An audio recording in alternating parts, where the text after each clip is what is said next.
hard. So let me see. Yeah, I don't. Have I showed you something before? I don't remember.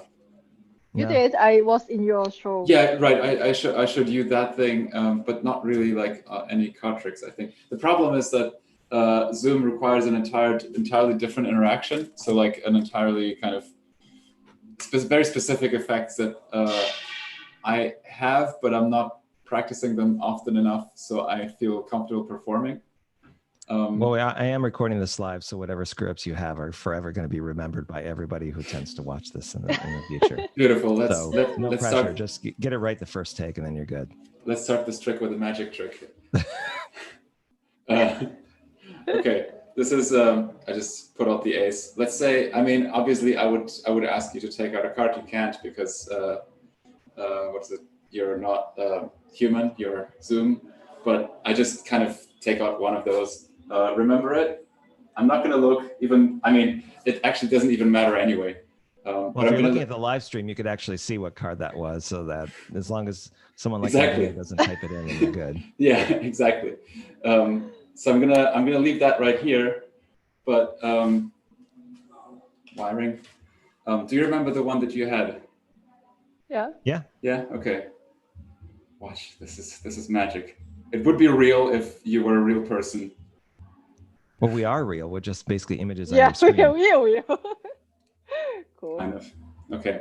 Now we have to replay that in slow motion. Okay, now you have an audience. Try it. Do a magic trick. Oh wait, I already showed it to you. Oh, let's do it. You want to do it again real fast? Okay. Do you want Not in an hour. Do you want to invite the audience first, if there's any? I don't know. Or is there already? I don't think so. Okay. Is there? Well, I got to broadcast it, so that's the only way they're really going to know. Yeah, so now we've had the trial run. Now we're broadcasting to everybody. So oh right, okay. So now we're really starting. Now this is the official icebreaker, and we have an audience. Welcome, friend. I have my judge here basically to make sure that everything goes as well, and he's a very abusive judge, as you can tell. Amazing. He's very honest. That's important. Welcome to the hyperspace. I'm your magician for tonight. I'll show you a card trick. Look, it's playing cards. Nobody uses them anymore, but I do for magic tricks. So let's take an ace. That's an ace of spades. Some of you might play poker and stuff. Because you're not real humans, I will pick out the card for you, somewhere around the center. It doesn't really matter what it is. Or judge, do you have any? Is there actually a way you can kind of point? Nah, not really, right? So where your left thumb is. You had your left thumb on a card. Go ahead and choose that one. Okay, like around here, I guess, right? That's exactly it. Okay. So I'm going to take it out. I'm going to look away from my screen. I know you don't know. Maybe I have a screen right here, so I know what card you have, but it actually doesn't really matter. What really matters is that you just remember that one. So I hope you got it, right? Yep. Yeah, okay. You remember what the card is? Yeah. But don't say it. Okay. Don't say it. Yeah, Don't say it. Don't say it. That was it. Okay, so let's leave that sticking out right here, and I'm actually gonna put it inside the pack, and watch the ace. This would be real if you were watching me in real life. Hey, was that your card? Yeah. Hey, what'd you think? Wow. Okay. What? No video effects, no zoom tricks, no zoom backgrounds. This plant is real. This white background too. This is a chair. And do you have other such tricks like that you did just now with your cards, or is that just like the primary one you lead with? Oh well, I normally do them in real life, and it's a very different style to show something on Zoom, because this is a trick. I mean, it's sleight of hand. It doesn't really matter. It's kind of cool. Do you think Andrej should do another one at the top of the hour when he gets done with our presentation? Sure. You want to come back for it? Yeah. All right, we'll ask him then. We'll ask him nicely to see if he can do another one later on, okay? Yeah. Okay, but you gotta do something else. All right, I'm gonna do online chess. You do what? Online chess. Oh, then Mama said you could? No, I'm not. Okay, but go ahead and do it in another room, please. All right. Okay. Online chess. Magic. Yes. Yes. Now he's on. Now he's off to chess.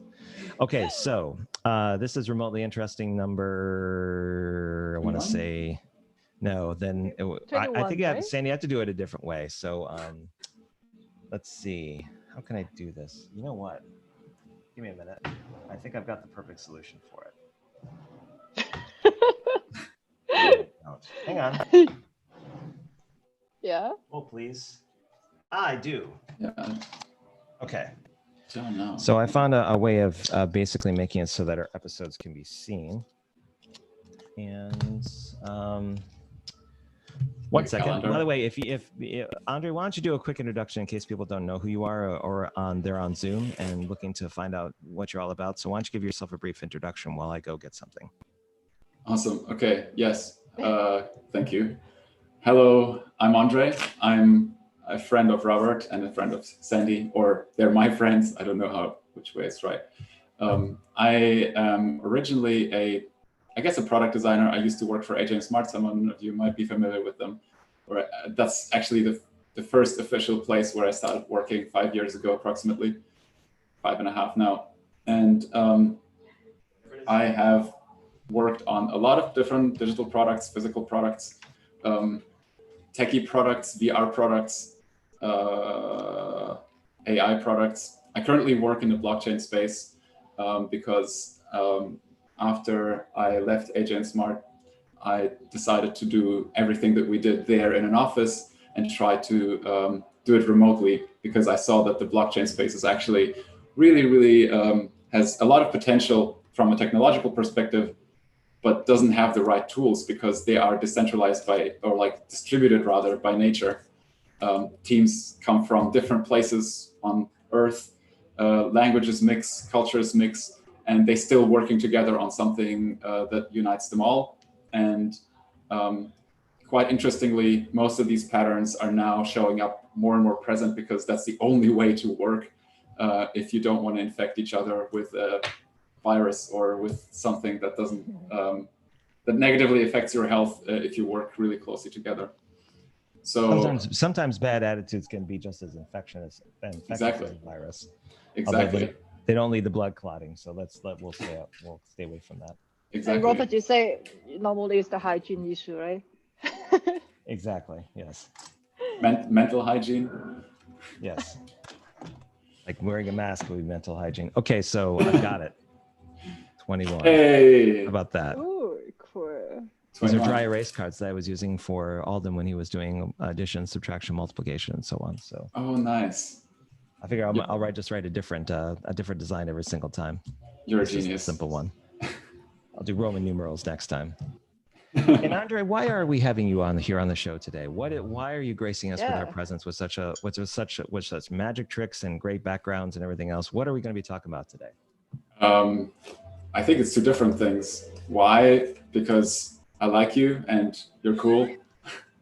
And what? That's the perfect reason for it. Why are you laughing, Robert? God, I'm glad that we got that settled, because I've been on pins and needles since this started. It's like, oh, you think somebody's a jerk. Yeah, and what I have to talk about, I can talk about a lot of things, but we know that from past experiences. But I wanted to show you what I call the meeting Legos mainly, but actually more like kind of an interesting, an alternative approach to run meetings and to not have shitty meetings, and what I now see as what would be good and easy ways to transition from shitty meetings and waste the time on calls into something that always has an outcome. And I've created a couple of templates that I guess we will share, or they're in some space in hyperspace anyway, that you can use. But I guess I'll spend a little bit of time explaining what they are and how to use them and what I would love the world to understand in order to work a lot more efficiently, because you can, and you don't have to have shitty meetings. You don't have to have meetings just for the sake of meetings. Yeah, I wish we could have had this conversation earlier, because my marketing earlier in the week would have been much better than it was now, especially with all the expletives. Now that I know this is probably going to be the highest rated, or the highest, most watched show that we're going to have to date. So thank you for that. We'll see. We have like 8 participants. Yay, Okay, I love you fine. guys. We're getting there. It was 9 and somebody dropped out because, you know, COVID or whatever. But okay, enough. so do you want to be the person that shares your screen so you can drive, so you can kind of showcase the mural, or what would you like to do? How would you like to approach this? Yeah, I guess I'll start from like the really beginning, because I was thinking, yeah, I guess I can share my screen in a moment. Could you send me the link to the mural, because I do them in Miro.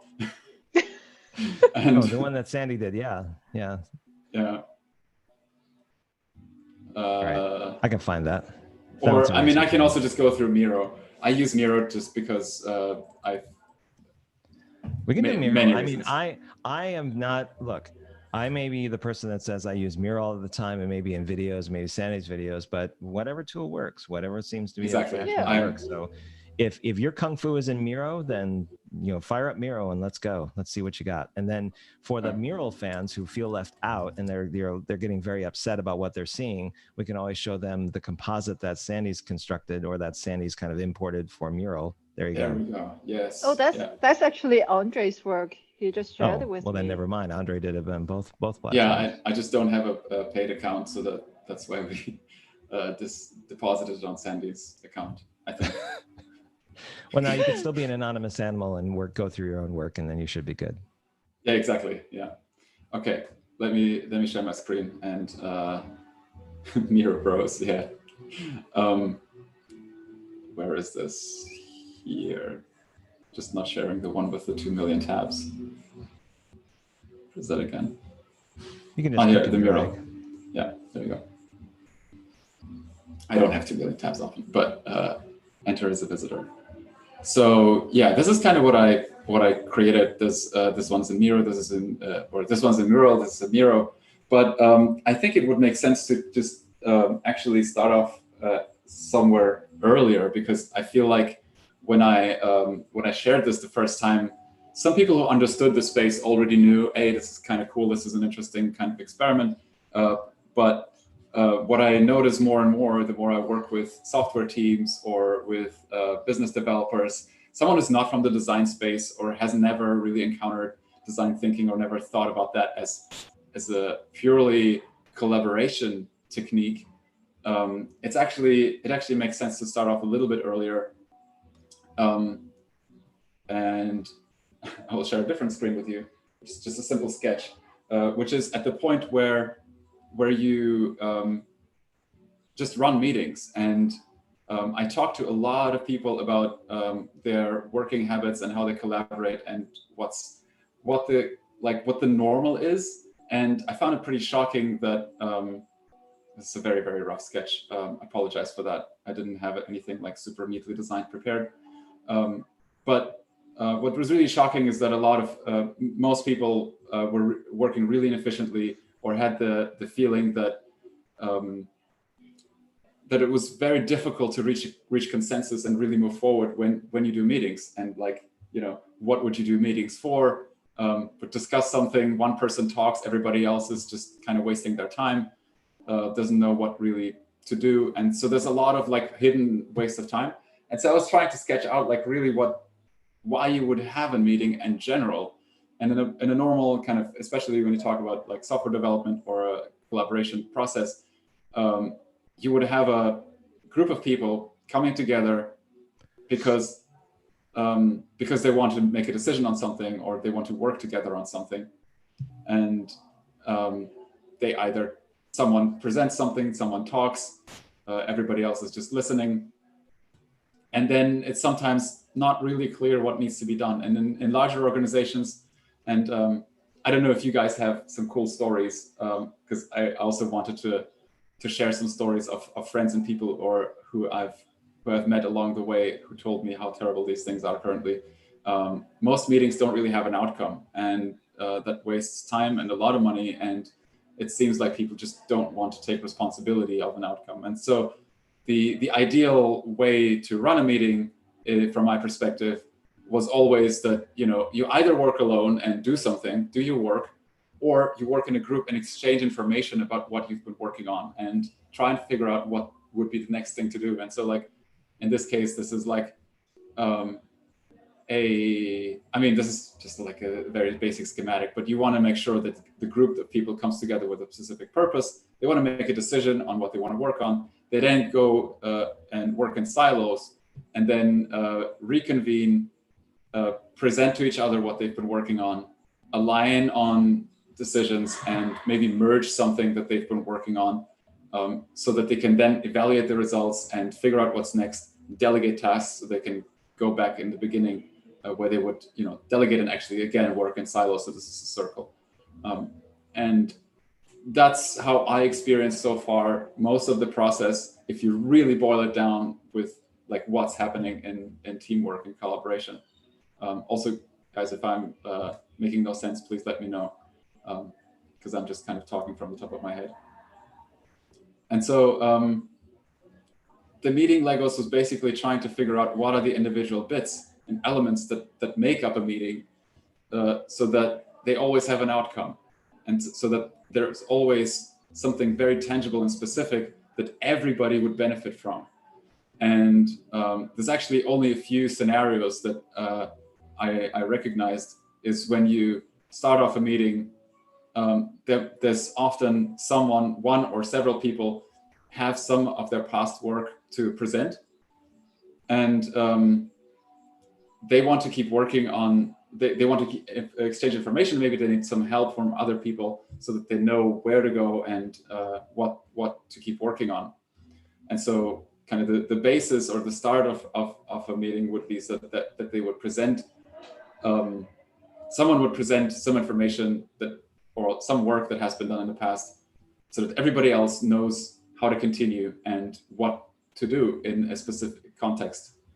And based on that, you can go through several stages. If you would do that alone, if you were not in a group, you would probably, let's say you've done some user interviews and on a product and you want to evaluate them. If you did it alone, you'll probably try and come up with a couple of ideas of how that work could be helpful. Then you would probably make a decision on what to prioritize and what of the feedback makes most sense. And then maybe you would evaluate that and all that information that you worked with and figure out what of the prioritized tasks actually have potential so that you know what to do next. Now, in this case, because you have several people, you need to go through exactly the same process actually, but with several people at the same time, because then you can delegate tasks and you always know exactly what to work on. And I think it's a little bit of a fundamentally different way to run meetings, but I hope that, or I'm trying to figure out a language and better ways to help teams kind of shift from just meeting because you would want to reconvene because you feel like there's something, into actually deciding on what needs to be done during that meeting and to have a tangible outcome, and then always leave with something tangible. So that's why I built these out, which is, I just call them meeting Legos, because basically they're all these individual steps that you can go through on your own. For instance, collecting or brainstorming, sorry, my computer is a little bit laggy. For instance, brainstorming, if you're looking at the product cycle, what things didn't go well or what things you might want to improve on within the meeting. And it's actually becoming, so if you do that as a team and you write these things out, and I'll explain that in a moment, then it becomes less of a meeting where everybody talks in chaos, but rather something that's closer to a workshop where everybody spends some time on collaborating, spends some time in silo on working, and then presents, or not even presents because there's not much talking, but information exchange happens in a different way than through a chaotic verbal exchange. Because if everybody writes things down, they all get read. And so these blocks are basically like a framework for if you understand how to run, how to prepare a meeting with more structure, that you can actually put them together in succession and kind of build your Lego tower with it. And some of you might be familiar with the Lightning Decision Jam. That's kind of one of the outcomes that we had at AJ and Smart ages ago, when we were doing retrospectives, and we kind of took some tools and put them together. And the decision jam was like one of these things that just came from this very modular approach, and you can really shift around and do it in any way you want. And sometimes you'll have scenarios where you will just have to brainstorm certain ideas or certain thoughts. Sometimes you'll have a scenario where you need to just present something to the group, and everybody needs to assimilate what's been worked on, or what the results are of a previous step in the development cycle. Maybe sometimes you just need to decide on action steps. Like, I mean, I have here also one of those modules is like just creating action steps and delegating them. Maybe you'll have a bunch of information or a bunch of suggestions or tasks or action steps that you first need to prioritize, so you don't make an action step to become actionable on a previous action step, which then never gets done anyway.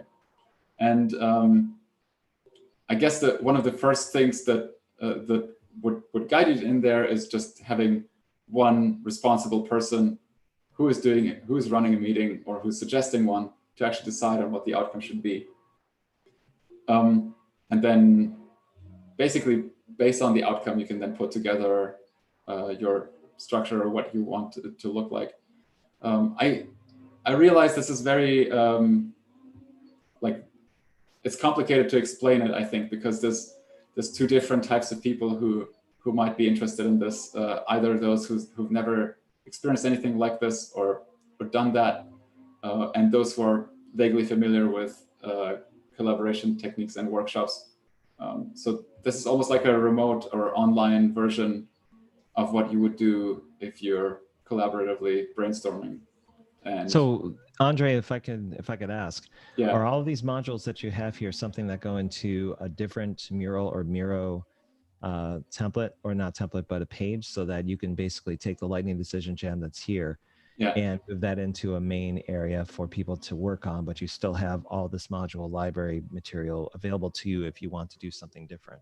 Yeah, exactly. So I thought of this more as a library, so you can like look into this, copy what you think is important or what makes sense. So I have this like template that I put up. I think it should be very similar with Mural as well. Yeah, exactly. So you can zoom in, and there are descriptions on when a specific exercise is useful, or what is it useful for, and then how to run it. And you can kind of just take it and then copy paste. I think you can just like drag and copy paste it into your workflow or into your board that you want to kind of run a certain meeting on. So this is less of like, let's do a workshop that takes 2 hours, but more like, hey, next meeting we'll use this board. Here's the process. Here are the Lego meeting parts. We'll just go through this. So this is kind of like a 2-canvas system. You have the canvas of this particular Miro that has all the different modules and libraries and things, and you have the other canvas, which is client-facing or public-facing, where people are going to be working off of.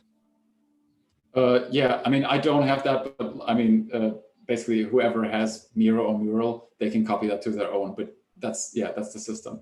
So, and when did you create this? I don't know, like a couple of months ago. Okay. I don't remember. It must be longer than that, because you shared that with me, I think, already a few months ago. Oh yeah, okay. Then probably several months ago. It was at the beginning of the year, maybe.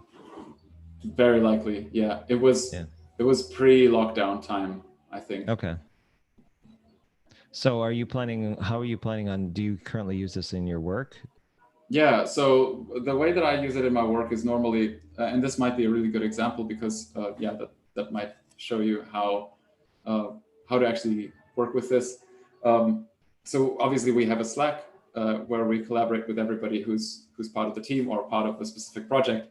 And basically sometimes there's a discussion on a particular idea or something that needs to be worked out. So we realize there is some problem. Let's say a while ago we realized we are kind of creating a new product, but we didn't really exactly agree on what the main value propositions were, or what like the revenue streams could be for that product. And we were basically talking a little bit back and forth and just exploring that idea. And at some point when it became apparent that we actually have to solve that, we just went into Miro, and I have this, I mean, this is just a more, I guess, more applicable example, but we had this lean canvas.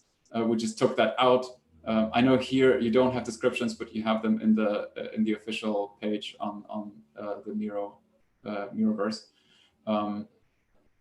Basically, we took that and went through that in one live meeting. So we would go through all of these sections in like, I don't know, I think it took us an hour or so.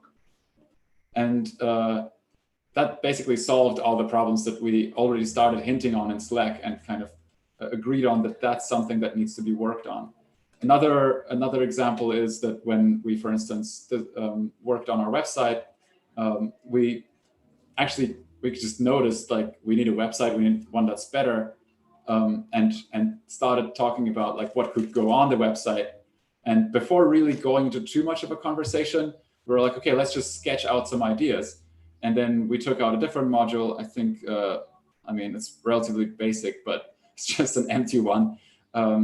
But we just took one of those, and we just did sketches, dropped them in there. And I mean, here's an example of how it could look. It might even be from that website, or maybe it's from a different project. But we took that, we dropped our concepts in, and then we quickly voted on the ones that made most sense with like these little red circles. And in a matter of like a half an hour, or I think, no, I guess in total it was like about 2 hours because we sketched as well. But in about 2 hours, we had a pretty precise idea of what we would put on the landing page. We knew that we're going to use WordPress, or at least we started with, I think we started with Squarespace, but then quickly shifted to WordPress. But anyway, we knew exactly what would be the content in only 2 hours, and we were like, I think 4 people. Similar with a different project where we didn't know exactly how to communicate a new idea or a product for a landing page, or a landing page for a product that we wanted to release. And same here, we just put together first, I think we did this how might we thing. So we brainstormed kind of all the ideas that we should, I was like, we took this on the top right. We took this section, then went through everything that, or actually we did a discussion. So I mean, it explains it how to do it here, but we basically filled this with a lot of different ideas of what could that product be. And after that, we prioritized it. So we voted on it. I think there's also like one of those sections for just prioritizing, so that we knew exactly which parts of what we are working on of the product should be addressed primarily. And we had this kind of outline of, hey, these are the most important ones, and the ones below are much less relevant, but still kind of relevant. And then based on that, we attached the sketching module again, so that we knew exactly as a team that's actually we never met before. So that was the first time that we worked together. We then sketched out several landing pages for this product. It might take me too long to find it. But we sketched out different ideas for what that landing page could look like, voted on it. And this process took like, I don't know, 3 hours probably in total. And we knew exactly, we basically had wireframes for a website, and just then started working on it. And before that, we didn't really know each other. We only had a conversation on Telegram that we should work on this project that could be something, but could also be nothing. But because it only took 3 hours of all our time to come up with something that's so tangible that we could already show it to other people when it was designed, it was almost like no time effort at all compared to if you would think about, bouncing back and forth ideas and then going on a Zoom call, talking about that, thinking, does that make sense or maybe not? And then bringing in other people. But here's like just all at the same time. Who's interested? Okay, these 6 people are interested. Get them together, prepare this flow, do the how might we, prioritize, sketch, and then done. And you have wireframes for what's needed. So what audiences were these meeting Legos designed for? So again, this is like for two different types of audiences, I guess, and it's only the very first step of what I'm actually kind of working in long term, because I feel like on one hand, people who are already familiar with design thinking processes, and this is like, I mean, basically taken from design thinking. You can put together your own design sprint from this, and it's really just for those who still have shitty meetings, but they actually know already the tools that are needed to not have them. And the only step that they need to make is to, before they have the meeting, when they're responsible of it, to just think about what the outcomes would be and use these meeting Legos to put together the flow of what they think that should be. Like a lot of my friends who work at like larger organizations, and they had like these meetings where they were responsible for presenting some research or getting some stakeholders together. They were like, how do I do a meeting? Like I need to talk to these stakeholders, and the stakeholders are normally used to just listening to someone talk, and then maybe they talk too, and then at the end nothing really comes out of it. But then we basically put together a structure for this, like in these Legos, like what needs to be done. You know, you brainstorm this, you listen to these people, you vote on the results, you write down what they say, you vote on the importance of what they say, and then you delegate actionable tasks to the rest of the team. And they were immediately like, that took, I don't know, 10 minutes, 10, 15 minutes to just prepare that. And they put together the flow with the meeting Legos. And yeah, I mean, the stakeholders were apparently very impressed, but it's because it's a different flow. So there's someone named Dev Singh from Dubai. He asked, what's the ideal size of meeting attendees to use this framework on? Is there a minimum or a maximum size? I mean, so Google had this project called Aristotle, where they tried to figure out the best parameters for a very productive team. You can have a look at it. It's actually quite interesting because it also applies to real life meetings, or it specifically applies to real life meetings, but these kinds of structures are closely replicated. And they say, because I think that's where they say it. There's also a lot more kind of neurological research on that, but because we humans can only take up about 7 ± 2 bouts of information at a time, or at a specific time frame. That also applies to team groups. So if you want to keep track of everybody's energy and everybody's communication and everybody's emotional state, then you want to aim for something around 17 members. You can go more, you can go less. That's probably like, in my experience, that's the ideal team size, because you can still engage in conversation like that, and everybody can look after everyone.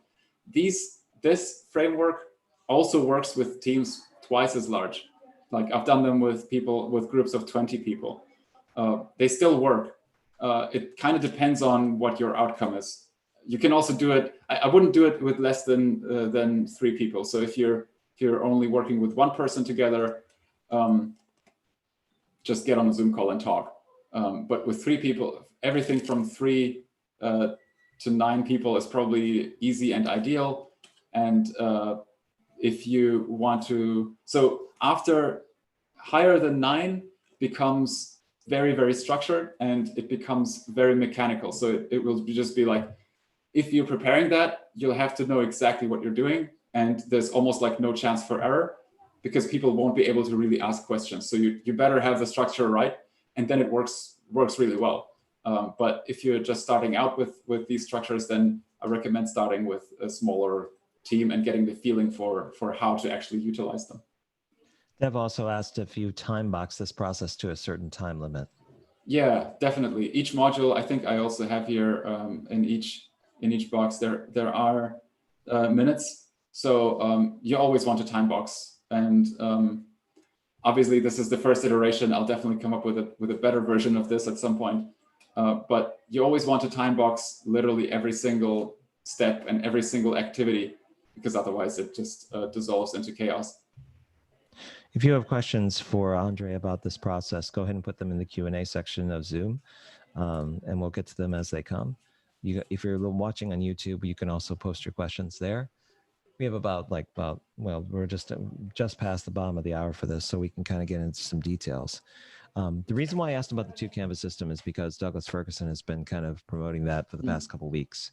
But when I saw this, when I first saw the template in this, I saw, okay, there's a parallel here with what he's attempting to do. It's just that his focus is on design sprints, whereas this looks like it expands into that and design thinking and a lot of other dimensions. Yeah, I mean, yeah, I guess this is a very first step toward, and I mean, I would really love to make this a more collaborative approach. I'm not like putting that behind a paywall or anything. You can download all these things for free. And I think design sprints are a recipe that definitely works. But I mean, in my opinion, you can modify it a little bit depending on what the problem is. But I think the larger problem for most teams and most organizations is actually in the time waste with their actual like everyday meetings. And I wanted to address that problem because it just affects so much more people. And again, I'm not saying that I've solved it. I'm just saying that this is a step towards solving it. And whoever wants to help, feel free to contribute. Because I think once there is a framework and once there is an understanding that these meetings are something that's the meeting problem is solvable and like fragmentizable in different steps. You just need to know what these steps are, and it becomes second nature to really work together efficiently.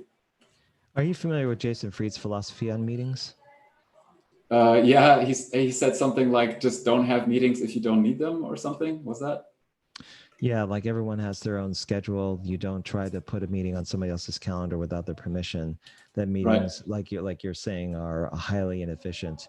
That really you only get together for two reasons. One is to make a decision on something that can't be done over over asynchronous communication or passive communication. Mm-hmm. And the other is to communicate something of vital importance that needs to be done in 24 hours.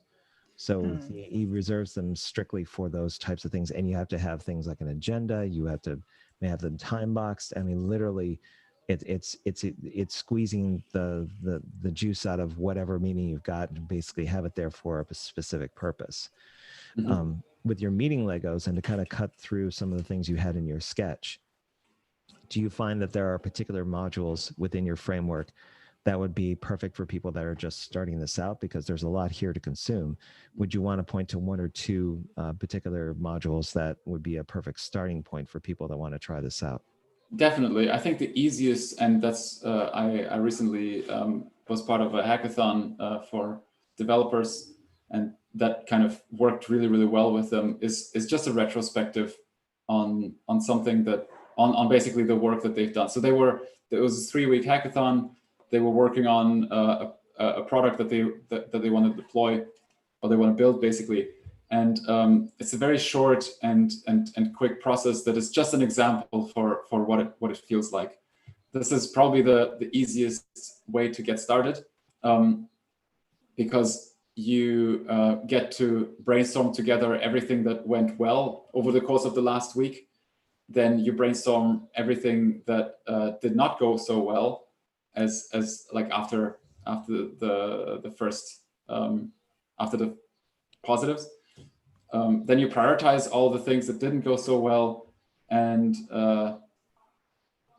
then you use the prioritized or the upvoted ones to come up with solutions that could be implemented next week. And then you vote on the solutions, and you already have a tangible result, which is just like a prioritized, basically, tree of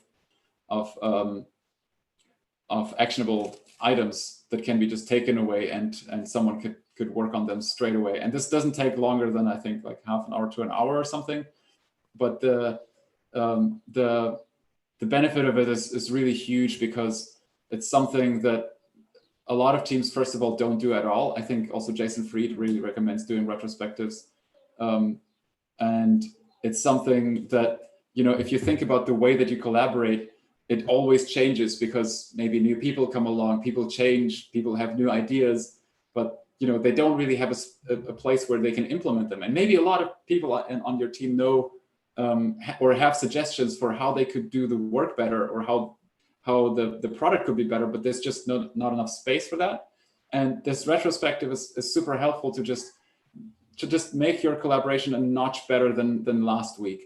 And it might not feel like you're making huge changes, but if you do that every single week for like 3 months, the change in the improvement of the collaboration and organization is going to be huge, because you accumulate all these changes over time. And I think not only is that a very easy thing to get started with, but it's also very, very useful to just understand the structure. But I feel like Go ahead. Yeah, I feel like one of the challenge of retrospective is like you get all these action items after. Like, let's say if you do it every single week, then every week you get a list of things that you need to do. But then it's kind of like an extra things that you need to work on top of your normal tasks. And sometimes it's very hard to actually do that. Like, but doing the retrospective is easy, but actually using the action items that came up with it to execute it is the hardest part, I found. Yeah, I totally agree. But this is also what distinguishes an organization that's slow and one that can pivot really, really fast. Because if you actually take that time to do retrospectives, you will see dangers in advance. So teams who have struggled a lot, let's say teams who didn't struggle much through COVID times or through the onset of COVID and lockdowns and changes, and did teams who would do the retrospectives would not struggle with something that's a sudden ongoing danger to their entire organization, because at the end of every week they could see what's actually going on, like just stop, look around them, and then potentially pivot in a direction that's actually more sustainable. And those who wouldn't do it, they obviously never reflect. It's almost like therapy. It's like do group therapy but together, because therapy is not just for solving problems when it's too late. It's actually the opposite. It's super helpful when you're doing really well, but you don't have the time to look into to just stop and think about where you are and whether your life is moving in the right direction. And the same goes for organizations. Like, you're doing retrospectives and it just makes you way more flexible in the long run. Yeah. But I also found that, like, if you are able to build a team that is so open, giving feedback constantly, you don't really need to set a time on the side to do retrospective, because you are already constantly getting feedbacks and understanding what needs to be improved. Yeah, it depends on the team. I mean, if you're a very small team, then it's definitely true, because you kind of exchange knowledge on a daily basis. You might have calls, you might use Slack very efficiently, you might kind of pivot constantly anyway. But if you're a larger team, or if you're a team especially that's already kind of manifested their purpose, then it could be more helpful. But yeah, I totally agree. There are situations where that's not super necessary. Like when I work only with Charlie, as the two of us, or like sometimes when we're the three, like, yeah, if we're like 2 or 3 people, we sometimes meet up every day, so we exchange information every day anyway, and so we don't have to do it. Are there any plans to create some media to help people understand how to use these media Legos? Yeah. So I have this guided. Oh, I probably haven't shared that with you yet, have I? No, I've been waiting here for 45 minutes, waiting for that to come up on the screen, but no, it's just been these squares. There's nothing here for me to really look at. Okay, so this is a. If you think I'm still being serious, we gotta have a talk. Look at all the bandwidth saved. I just exactly. Cool. We could have just not done that. This is just a beta still. So you can obviously copy paste that URL if you're watching this. This is basically a full guide through the, like I just call it hypersprint because it's not only for design of a product. It's really just a clever process, but it's based on the design sprint, how I run them with teams or companies. That great sorry, background needs that. By the way, Andre, that great background needs a Millennium Falcon in there. The hypersprint looks good for that Earth one there, but yeah. Yeah, keep going. I'll shop it in. Okay. So so basically, I created this thing it's built up like an online course, but it's not really an online course because it's a step-by-step guide through Sprint almost. I mean, I basically moderate it, and I assume that whoever is watching is a team, and there's like videos on every single step throughout the entire sprint. I can just like look into that one if that loads well and just show you what it looks like. And that was like my first experiment with that. It's basically like how to run a design sprint, but you don't have to run it. So it's almost like that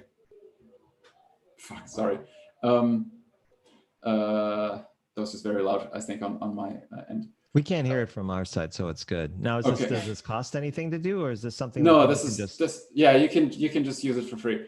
And basically, I facilitate the entire sprint from start to finish. And every single step, I describe what you need to do, why it's important, and then like I put on a timer on the amount of time that, and it's like it's just going there. It's just like running down. So it's like every single thing is time boxed, and it's the whole sprint from doing the HANA quiz to merging the storyboard together. So you have you finish up with wireframes. This is the very first version of it. I'm going to port this on a different website because Teachable has a couple of limitations that I don't have on WordPress. But if you really like, you can already have a look at this. This will be online for some time, but probably like in 1 or 2 weeks, I will have it on my on our website. And something like this, I also wanted to do for the meeting Legos, which is more like an online guide to understanding how to structure your meeting and how to run like a couple of examples from the meeting Legos, so you can kind of use that as tools. I hope that answers your question. It did. I'm wondering what once this is out in the wild and people have the ability to use it, what do you hope would happen from that? I mean, the thing is that because this is open, and I come from, or I guess one of my largest struggles in uni was that I couldn't figure out how to get people who really want to work on a creative project to work together, and but the interest is there. Like people want to work on stuff. Is my video frozen for you, by the way, or is it just? It is. You just look like you're in the middle of like singing like an F tune or something. So you're about to serenade a bit. Let's see if I can change that. Oh, yeah. Okay. Sorry. There you go. There you go. Yeah. So we can all freeze frame for a little bit. So mine would be like, we do that. We could do that as our screenshot at the very end. There you go. Yeah, so in uni we had a lot of teams or a lot of people who were really interested in doing stuff, but confronted interpersonal problems, like because everybody came from a different culture and it was difficult to align on what you want to do. If you want to shoot a short film or a movie or just do a digital project, it's like super hard to align on one goal and build something. And I always really wanted to have that, and I think. My dream would just be that those people who really want to do something together as a team, and they have their Discord channel or they have their Telegram group, and they keep talking about these ideas, that they could just go out and just do it. And it takes them like 3 days as the team to like come up with a prototype for what they're trying to build, and like release it into the wild, or like know what they need to develop really. And obviously that's like on a kind of from an open source perspective, but for companies, they need that too, because they don't have the structures for collaboration in order to innovate and in order to shift depending on the circumstances. Feels like it needs a companion channel to track that activity. So if someone decides to kind of do that, then you there is one. So I have a Telegram group where you can, it's linked in I have here. to keep on asking these questions, Andre, because I think there's so much you do that's just hidden underneath the blankets. Yeah, that I way feel have the to same. go, hey, there's more here. You do this, and it's like, oh yeah, I remember I did that 500 gigabyte thing, and I go ahead and put that there. Yeah, it took me like 2 weeks to upload all the videos because I'm at a shitty internet provider, Vodafone. You ought to replace that word with unfortunate, and then it's an unfortunate meetings, unfortunate provider. But you have to do a dramatic pause when you say to go like unfortunate, and then will infer as to what you're talking about. Yeah. Unfortunate. Yeah, I have an unfortunate internet provider who. It was so funny. Like I called them up. I called them up, and I was like, my internet doesn't work, and they're like, yeah, we know. I'm like, yeah, so like, what? Do you want to help me or what? And they were like, yeah, we'll help you. And then next day they send me a message. Yeah, your support ticket has been canceled because we're already working on that problem. And I'm like, what the fuck? That's been broken for like 2 months. Like, how are you still working? Then you just on go, that? that's unfortunate. That's unfortunate. And then I called them up and said I'm canceling my contract. There you go. Yeah. Anyway, I just posted the link to the Telegram group. So if you have any questions, that's where I'm always what I'm always looking into. You're hanging out. I can show you. Should I show you more stuff that I'm working on? You got 5 minutes, so this is your time. You can pretty much show us anything. Okay, just to kind of make sure that it's without cuss words this time, and we're good. Oh yeah, sorry. It's very because some people are sort of sensitive to that. You understand? We don't want to get so many people. I don't get letters in the mail. People complaining that my show has suddenly turned a dark corner, and now we're just. I don't mind the cussing. Seriously, I came to the radio industry. You want to know some like a place where that's used like it's water in a river? Go there. It's totally fine. We don't want unfortunate letters and unfortunate messages. Michael says so much beeping. Yeah. Yeah. So here's something that it's just, the website is not released yet, but I'm just going to tease that a little bit because we kind of building all these little tools and releasing them into the wild to because we know that all these things save a lot of time, but we also know that if we can save a lot of time, we can redirect it to something that's much more valuable or that a lot of humans have ignored for a long time. And so we're trying to kind of focus on values that the save time can bring you to. And this will be, by the way, on, maybe it's already on the right domain, Deep Work Studio. So we're trying to kind of build, let's see if that works. Probably it's not live yet. So we're trying to. It's an IP address exclusive. Yeah. Okay, that's, yeah, no, it's not it. Isn't it funny how when he goes to that page, his video suddenly like kind of like goes out a little bit, like we're saving all this bandwidth, and then the screen actually reminds him, we have to save more bandwidth, so we're going to cut down your video a little bit. Yeah, exactly. Yeah. At least he's not frozen now. Yeah, I hope not. So okay. So the website we will basically publish all of these things that we do and that we kind of make sure that improve collaboration, improve your kind of, basically we wanted to shift the save time on these shitty meetings to focus on individual health, because we figured out that, I mean, we all come from a background of burning out and like working in really stressful environments and neglecting personal health. So we're trying to kind of put together like an ideal way of seeing work as something that can be meaningful and useful and bring financial stability, and you're also live for as long as you can. And one thought, Andre, really fast. You had that previous screen was just like a default landing browser screen before you put in your URL. What if you did something like that and on this page to say like, well, what you've actually done is to date, you can just project it. It's like you've saved 36 hours from meetings, or You saved like some other like metrics, so you could basically put in there, and they could be arbitrary. They don't have to be actually measured, but it could be like 14 migraines avoided, or right. It's like, yeah, 159,000 minutes saved or something. Basically like this, but referring to like online meetings. I could just like create a random number generator and show it at the end of each meeting. So if you have a meeting with me, at the end of it, I'll show you a number. That's the amount of time that you have saved.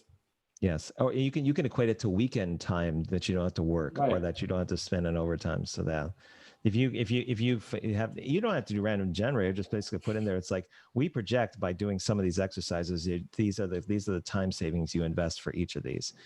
And then you can even do like the old Yahoo and do the hot right next to one of them, be like, this is the one that saves the most time that people are using. Do it that way. Yeah, exactly. Yeah, that'll work. Okay, one last thing. So this is also obviously going to go live in like 1 or 2 weeks. Actually, probably end of this week or next week. But anyway, one last thing. If I will do the video content for the meeting Legos, but if you want me to explain that in person, I'm also happy to just send me a message. If you have a team, I'll just spend an hour and explain it to you personally for free, obviously, at least as long as you're not booking out my entire life. But send me a message, and I'm happy to explain it all in a more calm and unrushed way, not in a webinar, more like it's a therapy. So there's a missing component of your website then, where it's like meeting therapy. If you've been to too many abusive meetings and you find yourself like suffering from Tourette's syndrome, and you can't sleep at night, then all these symptoms would lead you to believe that you kind of need to have a discussion with us before you jump right into the mural, because you could hurt yourself. By the way, Michael Strobel did say that one of the metrics you should put on there is this many, like, to 100 quote unquote unfortunate meetings avoided, and just basically do it that way, so that you have that language in there.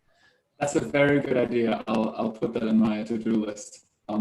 Just replace those cuss words with quotes and like descriptor words that sound very English. Yes, very unfortunate. Oh, like grating meetings or whatever, and just basically like substitute them, and you should be good.